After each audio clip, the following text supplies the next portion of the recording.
Voilà, bonsoir à tous et à toutes. Est-ce que vous allez bien? Quels sont ceux qui vont bien alors qui se manifestent en levant leurs mains? Gloire à Dieu. Si ça ne va pas chez quelqu'un, je suis convaincu d'une chose, c'est qu'après la prédication, ça ira mieux parce que nous servons un Dieu qui est vivant et il est prêt encore à se manifester puissamment dans chacune de nos vies. Ce soir, nous sommes venus pour le rencontrer et ce rendez-vous n'est pas un rendez-vous ordinaire, c'est un rendez-vous extraordinaire. C'est Jésus qui nous l'a donné, c'est Dieu lui-même. Et donc c'est un rendez-vous divin. Nous ne sommes pas là par hasard, c'est Dieu qui nous a convoqués dans ce lieu et nous avons eu raison de répondre à son invitation. Que Dieu soit béni pour tout ce qu'il va faire au milieu de nous. Je devance les choses par la foi parce que je crois que nous allons vivre des choses extraordinaires parce que le Dieu que nous servons est toujours le même, hier, aujourd'hui et éternellement. Le thème qui a été retenu pour toute cette semaine d'évangélisation, c'est Jésus est la réponse pour aujourd'hui. Cela veut dire que ce Dieu-là n'a jamais changé sa parole, est toujours d'actualité. Ce n'est pas une parole qui a vieilli. Dieu ne vieillit pas. Dieu n'est pas comme moi avec une barbe blanche. Pas du tout. Dieu, c'est un Dieu d'actualité et sa parole est toujours d'actualité. Cela veut dire que nous pouvons et nous devons puiser dans cette parole pour être bénis et recevoir de lui. Sans plus tarder, je vous invite à ouvrir avec moi la Bible ou bien à allumer votre Bible pour ceux qui ont des smartphones, etc. En tout cas, Dieu veut nous bénir. On va lire dans Jean chapitre 2 du verset 1er jusqu'au verset 11, s'il vous plaît. Jean chapitre 2, verset 1er à 11. Voici ce que la Bible dit. 3 jours après, il y eut des noces, ou bien donc un mariage à Cana en Galilée. La mère de Jésus était là, et Jésus fut aussi invité au mariage avec ses disciples. Le vin ayant manqué, la mère de Jésus lui dit « Ils n'ont plus de vin ». Jésus lui répondit « Femme, qu'y a-t-il entre moi et toi? Mon heure n'est pas encore venue. » Sa mère dit au serviteur « Faites ce qu'il vous dira. » Or, il y avait là 6 vases de pierre destinés aux purifications des Juifs et contenant chacun 2 ou 3 mesures, ce qui correspond à peu près entre 80 et 120 litres. Jésus leur dit, remplissez d'eau ces vases, et ils les remplirent jusqu'au bord. Puisez maintenant, leur dit-il, et portez-en à l'ordonnateur du repas. Et ils emportèrent. Quand l'ordonnateur du repas eut goûté l'eau changée en vin, ne sachant d'où venait ce vin, tandis que les serviteurs qui avaient puisé l'eau le savaient bien, il appela l'époux et lui dit, « Tout homme sert d'abord le bon vin, puis le moins bon après qu'on ait beaucoup bu. Toi, tu as gardé le bon vin jusqu'à présent. » Tel fut à Cana en Galilée le premier des miracles que fit Jésus. Il manifesta sa gloire et ses disciples crurent en lui. Amen. Il est question d'un miracle ici puisque la Bible fait mention de cela. Et c'est Jésus qui l'a accompli.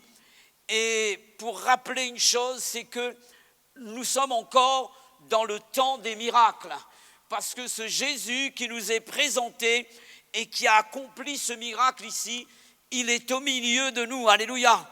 Il est présent, il a déclaré, lorsque 2 ou 3 sont assemblés en mon nom, je suis au milieu d'eux. Dis à quelqu'un qui est près de toi que Jésus est là. Dis-le lui de façon qu'il réalise qu'il n'a pas affaire à un pasteur ici, il a affaire à Jésus. Et il est présent, prêt à agir en faveur de tous ceux qui veulent s'attendre à lui par la foi. Voici l'information que nous laisse l'auteur ici, donc l'évangéliste Jean, au sujet de ce miracle que Jésus a accompli lors d'un mariage. Il s'agit de l'eau changée en vin. Voici ce que la Bible dit. Tel fut à Cana en Galilée le premier des miracles que fit Jésus. Il manifesta sa gloire et ses disciples crurent en lui. Il faut savoir que dans le texte original grec, à la place du mot miracle, c'est le mot signe qui a été utilisé. Le mot signe, c'est le premier des signes que fit Jésus, sachant que le mot signe désigne une marque, un témoignage ce par quoi une personne se distingue des autres ou bien se fait connaître ou se révèle. Il est important de comprendre la définition du mot signe. Cela explique la suite du verset qui dit que Jésus manifesta sa gloire et ses disciples crurent en lui. Et je vous donne la définition du dictionnaire du verbe manifester. Ça veut dire se révéler ou se faire connaître à tel signe. Alléluia. Et par ce premier miracle et par les signes que Jésus accomplit dans sa parole, il y a ce but principal dans le cœur du Seigneur Jésus, révéler aux gens qui il est véritablement. Alléluia. Il manifesta sa gloire et ses disciples crurent en lui. Et ici, il est question de ce premier signe pour que l'on puisse savoir qui est Jésus. Il révéla sa gloire. Manifester sa gloire, c'est révéler sa gloire. C'est-à-dire la présence de Dieu en lui ou bien sa divinité. Et c'est suite à ce signe qu'il est dit que les disciples crurent en lui. Ils ont cru, non pas dans une personne ordinaire. En voyant ce miracle, la Bible dit que les disciples crurent en lui, c'est-à-dire en Dieu. Alléluia. Et ce soir, il est question de Dieu au milieu de nous. Lorsque je déclare que Jésus est là, je suis en train de déclarer le Dieu qui a fait le ciel, la terre et la mer et tout ce qui s'y trouve est au milieu de nous. Le Dieu qui appelle les choses qui ne sont pas comme si elles étaient est au milieu de nous. Cela veut dire que j'ai le droit de m'attendre à un miracle de la part du Seigneur. Je ne sais pas quel est ton problème, je ne sais pas quelle est ta situation, mais tu as le droit d'un miracle ce soir. Tu peux t'attendre à lui parce que Dieu est au milieu de nous. D'ailleurs, c'est cette même pensée qu'exprime l'apôtre Jean dans la conclusion de son évangile que j'aimerais lire avec vous, chapitre 20, et du verset 30 au verset 31, nous avons cette information.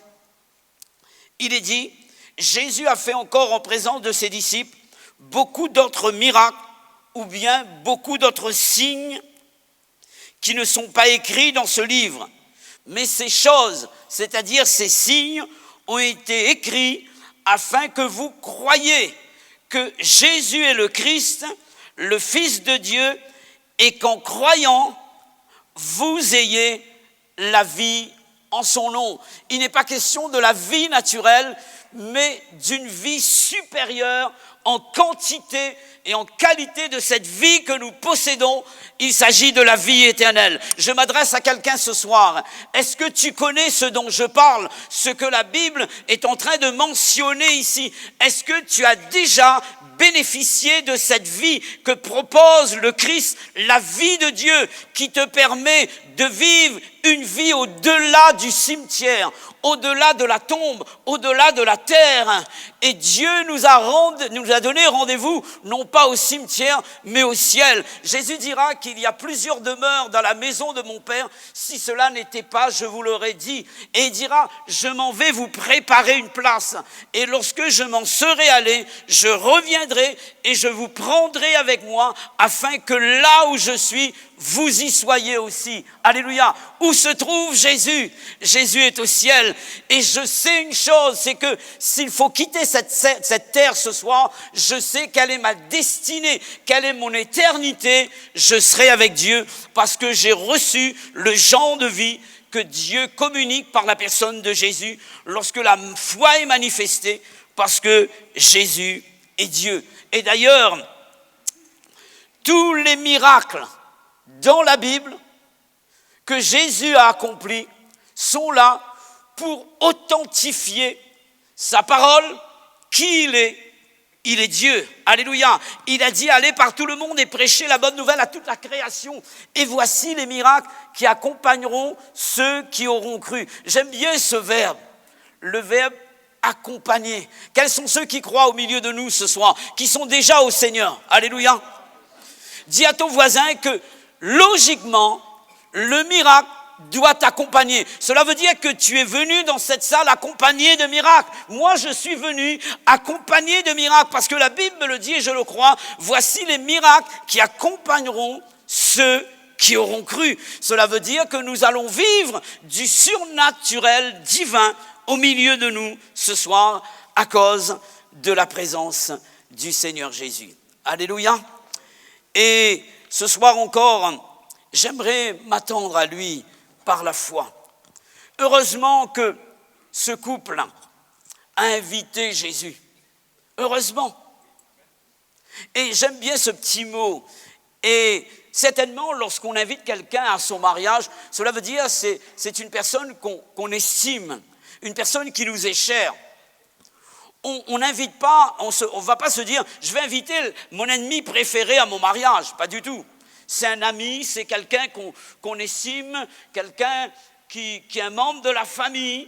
Donc, et il y avait ce jour-là beaucoup de personnes qui étaient invitées. La Bible parle d'un ordonnateur, un spécialiste qui était là pour gérer toute la cérémonie, le mariage, etc. Et il y avait des serviteurs qui étaient là, les disciples du Seigneur étaient là, du côté du nouveau marié, de la nouvelle mariée, il y avait la famille qui était là. Et il est question également de la mère de Jésus, Marie était là. Mais concernant Jésus, il est dit, Jésus aussi a été invité. Ce petit mot veut dire qu'on ne l'a pas oublié. Qu'on n'a pas oublié. Et malheureusement, dans la société dans laquelle on vit, souvent, on est prêt à inviter toutes sortes de personnes chez nous, dans notre entreprise, dans notre foyer, dans notre vie sentimentale, dans notre vie professionnelle. Mais la personne principale est oubliée. Et je comprends pourquoi ce monde est disloqué. Je comprends pourquoi les foyers sont brisés. Je comprends pourquoi les personnes vivent échec sur échec. Parce que la personne principale a été oubliée. Dieu a été oublié. Et je bénis Dieu de ce que ce rendez-vous a été préparé. L'Église a prié pour cela. Cela veut dire que dans nos prières, mes frères et sœurs, nous avons invité Jésus. Et lorsque Jésus est invité, alors il répond toujours à l'invitation. Il y a à la base une invitation, différente de l'ennemi de nos âmes, qui s'appelle le voleur, qui ne vient sans la permission, sans la demande de personne. Il vient comme un voleur pour dérober, égorger, détruire. Mais Jésus est un gentleman, il se laisse inviter, il frappe à la porte. Si on ouvre la porte, il entre chez nous, il mange avec nous, il participe avec nous, il bénit notre foyer parce qu'on l'a invité. Et ce soir, l'invité d'honneur de ce rassemblement, c'est Dieu. Amen. Il est au milieu de nous. Heureusement, je disais que ce couple a invité Jésus. En invitant Jésus, qui ont-ils invité? Le Dieu qui crée à partir de rien. À partir de rien. Alors que la fête battait son plein, dans ce mariage, la joie était au rendez-vous. Et puis à un moment donné, je ne sais pas si c'était dans la soirée ou bien dans l'après-midi ou bien dans la matinée, je ne sais pas. Mais toujours est-il qu'un bruit arrive, une information arrive jusqu'aux oreilles du Seigneur Jésus. Et cela provient de la mère de Jésus, de Marie. Ils n'ont plus de vin. Ça a dû faire un froid dans ce mariage. Ils n'ont plus de vin. Et il est dit, il n'y avait plus de vin. Le vin n'existait plus dans ce mariage. Et Jésus étant là, il a fait le miracle. Il a pu créer à partir de rien, alors que le vin n'existe plus. Et cette nouvelle, cette demande est arrivée jusqu'à lui. Il s'agit d'un miracle du surnaturel divin. Le vin créé par Jésus n'est pas passé par le processus naturel. Ça ne vient pas de la vigne, ça ne vient pas du vigneron, ça ne vient pas du raisin, pas du tout. Mais Quelqu'un me dira, mais frère Clément, ça vient de l'eau. Non, non, non, non. Ça ne vient pas de l'eau. Ça vient de la parole. Amen. Parce que Jésus a parlé. Parce que Jésus a parlé. Alléluia. Il s'agit de ce Dieu qui crée à partir de rien. À partir de rien. Lorsque nous ouvrons les premières pages de la Bible, dans le livre de la Genèse, nous voyons un Dieu qui crée à partir du néant, à partir de rien.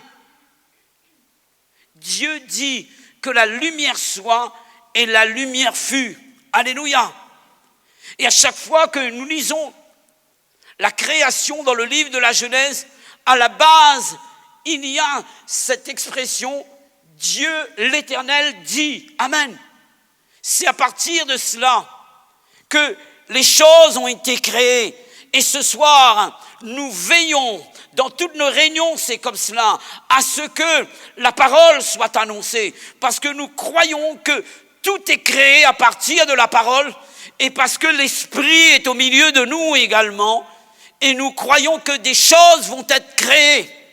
Peut-être qu'au milieu de nous, il y a des foyers qui n'existent plus parce que le diable est passé par là. Des foyers qui n'existent plus. Peut-être qu'il y a des personnes qui se sentent comme des personnes inexistantes sur cette terre et personne ne veut de vous.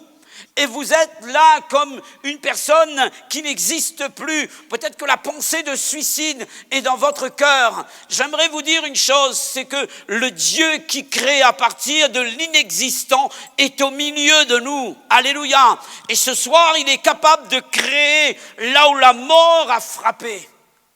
Je me rappelle de cette campagne d'évangélisation qu'on a eue lorsque j'étais sur la région de la Plaine des Caves du 14e. C'était une dernière soirée d'évangélisation au 20e kilomètre. Piton-Hyacinthe, plus précisément. L'eau habite le frère. Et je me rappelle de cette dernière soirée, c'était un vendredi soir. On avait prêché l'évangile, on avait prié pour les malades.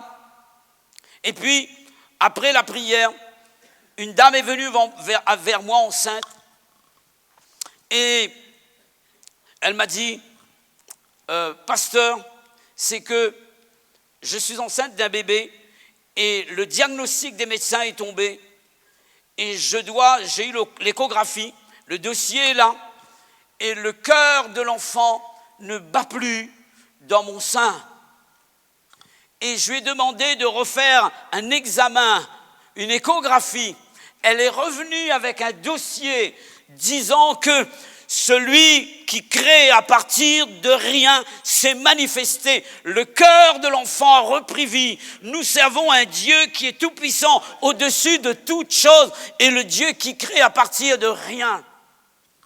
Jésus crée, je disais tout à l'heure, à partir de sa parole, d'accord ? Mais maintenant, pour que nous voyions les choses se faire, le miracle de Dieu, Dieu demande de nous la foi qui vient de la parole, bien entendu. Voici ce que Marie dira aux serviteurs, non pas faites ce que je vais vous dire, mais faites ce qu'il vous dira, lui, et non pas moi. Et là donc, elle parle de celui qui va parler, de celui qui va créer. Et elle demande à ces personnes la foi. Et Jésus leur dit, remplissez d'eau ces vases. Ils les remplirent jusqu'au bord. Puisez maintenant, leur dit-il, portez-en leurs donateurs. Ils emportèrent. Ils n'ont fait que ce que Jésus leur a demandé de faire. Parfois, on est compliqué, on ne voit pas le miracle de Dieu. Dieu parle, mes frères et sœurs. Dieu parle. Et j'ai réfléchi personnellement pour vous montrer comment Dieu parle. Qu'est-ce qui fait que le miracle a eu lieu ici ? Quelqu'un me dira, mais c'est la foi. Je dirais oui. Mais la foi en quoi? La Bible dit que la foi vient de ce qu'on entend, et ce qu'on entend vient de la parole de Dieu. Il y a un ancien assureur au milieu de nous. C'est le pasteur Daniel. Et quand on fait un contrat d'assurance, il y a ce qu'on appelle les conditions générales du contrat. Et ensuite, on a signé notre contrat par rapport à des garanties qui existent. Et lorsqu'on a signé le contrat, et on appelle ça un contrat synallagmatique, c'est des deux parties. Et ensuite, on nous donne ce qu'on appelle, en plus des conditions générales, les conditions particulières du contrat, par rapport à ce qu'on a payé, d'accord? Les conditions particulières viennent des conditions générales. Mais nous bénéficions de la garantie à partir de ce que nous avons payé, à partir des conditions particulières. La foi vient de la parole, la foi vient de ce que je reçois de Dieu, la condition particulière, et cette foi vient de ce que j'entends de l'ensemble de la parole. Dans l'ensemble de la prédication, Dieu doit déposer dans mon cœur une parole appropriée. Vous comprenez? Admettons que je vais voir l'eau changer en vin. Je fais tout ce qui est écrit dans le texte ici, Jean chapitre 2. Je prends 6 vases, je les remplis d'eau jusqu'au bord, je puise l'eau, je verse l'eau dans un autre récipient, donc je transvase, et ensuite je bois la coupe. Pensez-vous que ce sera du vin ou de l'eau? Pourquoi d'après vous? Parce que je n'ai pas reçu cette parole. D'accord? Et parfois, beaucoup de personnes vont se dresser contre Dieu en disant « Seigneur, tu ne parles pas, tu ne bénis plus ». Nous avons besoin, mes frères et sœurs, d'être sensibles à la voix de Dieu pour entendre une parole être déposée sur notre cœur. C'est sur cette base-là que nous vivons le miracle de Dieu. Vous dites, la rivière étant crue, alors Pierre a marché sur l'eau. Je vais décider moi aussi, puisque c'est écrit, de marcher sur l'eau. Est-ce que vous allez pouvoir marcher sur l'eau? Parce que cette parole ne vous est pas adressée. Dans l'ensemble du message, il y a un message pour chaque personne. Il y a une parole pour chaque personne. Et c'est sur cette parole-là que vous allez vivre le miracle de Dieu. Qui sait que ces mariés ont invité, en invitant Jésus, un Jésus qui est le Dieu qui fait le miracle en son temps. Amen. En son temps. Lorsque Marie constate que dans ce mariage, il n'y a plus de vin, elle va s'adresser à Jésus en lui disant « ils n'ont plus de vin ». Quelle fut la réponse de Jésus? « Femme, qu'y a-t-il entre moi et toi ?» En français, on ne dit pas « qu'y a-t-il entre moi et toi ?» C'est entre toi et moi. Je dis « mon épouse et moi » et non pas « moi et mon épouse ». D'accord? Je dis « ma maison et moi » et non pas moi et ma maison.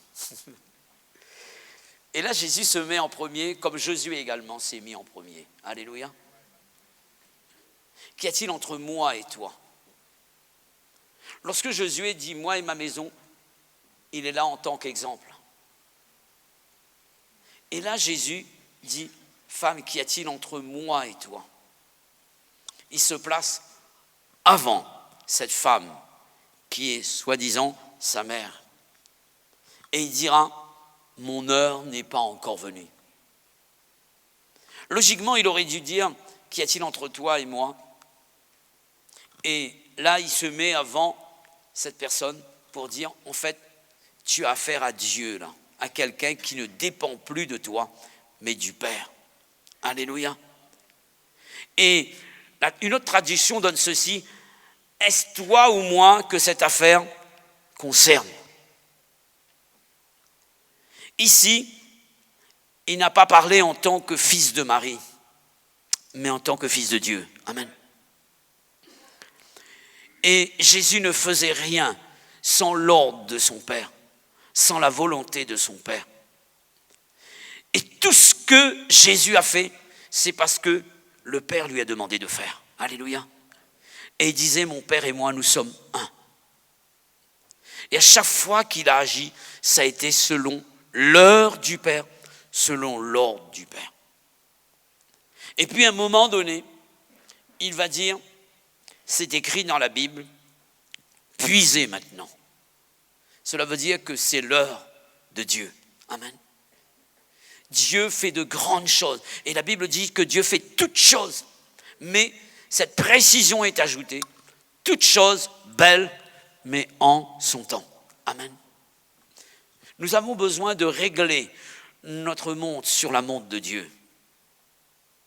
Le temps en grec se dit, il y a deux temps donc en grec, c'est chronos et kairos. Le temps de Dieu, c'est kairos. Et Dieu n'arrive jamais trop tard. Jésus n'arrive jamais trop tard. Parfois, lorsque certains rendent leur témoignage, et moi aussi j'ai rendu mon témoignage en ces termes, de cette manière, si j'avais connu le Seigneur plus tôt. Non, c'était le moment. Dieu avait prévu que ce jour-là, je le connaisse. Et Dieu n'arrive jamais en retard. Ne crois pas que tu es trop vieux pour servir Dieu parce que tu viens de donner ton cœur à Jésus. Non. Dieu a besoin de toi. Alléluia. Un jour, alors que Marthe et Marie, deux personnages bibliques, vont faire appel à Jésus parce que leur frère était malade sur le point de mourir, la Bible dit ceci, que Jésus est resté 2 jours encore dans le lieu là où il était. Et lorsqu'il arrive à Béthanie, là où se trouve cette famille, 4 jours après la mort de Lazare, Jésus arrive.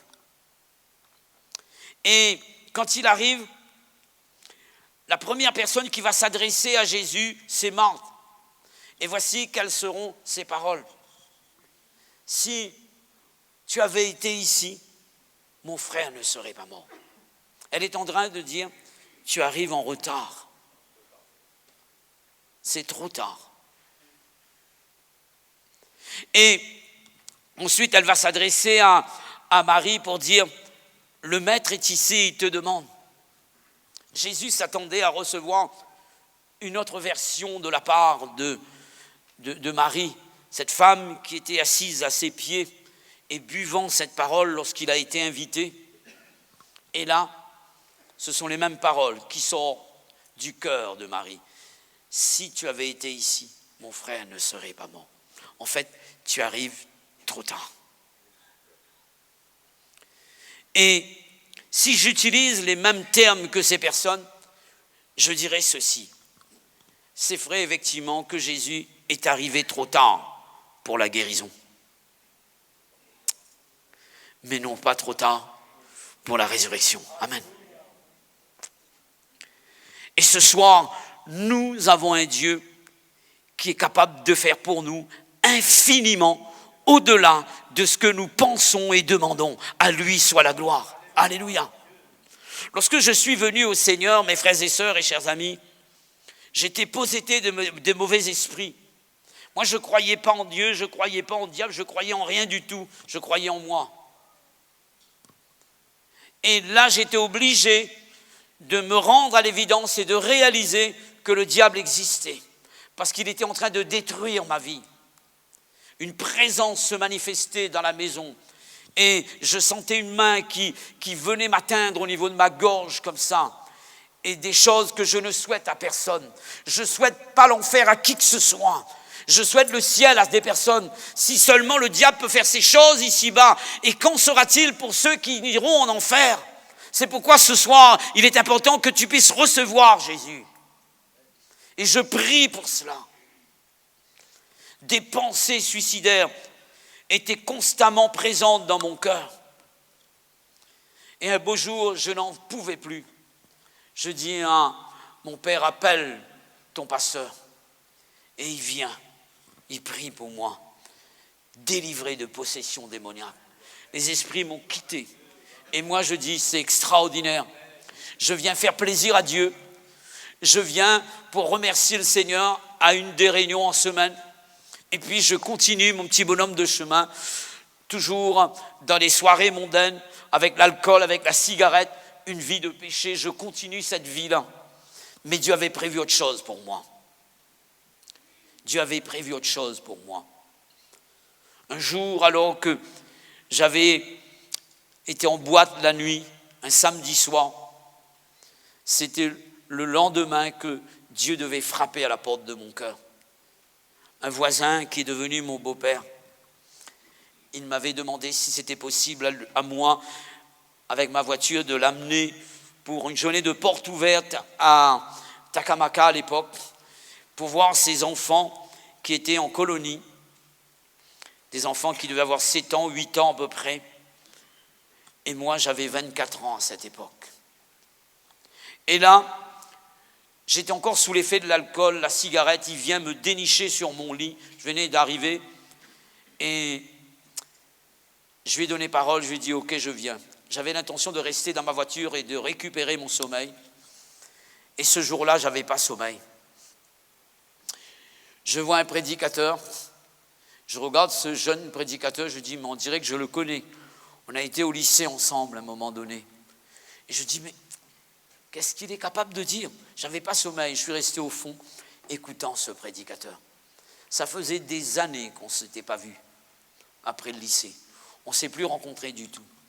Mais quand il a commencé à prêcher, toute ma vie était révélée. Les choses que personne ne connaissait.